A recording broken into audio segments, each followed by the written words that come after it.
player, sino? Una si Christine. Congrats kay Christine. Silver. O, Telecel pa ikuha na.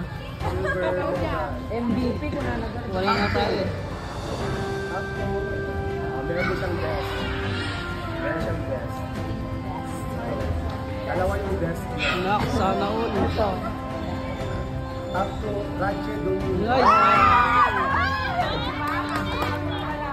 Nice! Sino kaya magta-top 1? Congrats! Palakpan na ba sila sa top 4?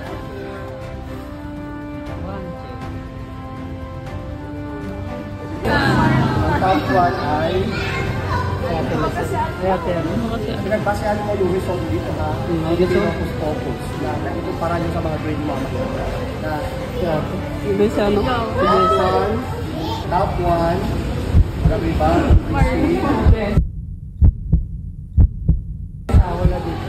Marlon Dap. Talaga lang Congratulations! Isabit mo na. 1, 2. Ipakiskis mo yan.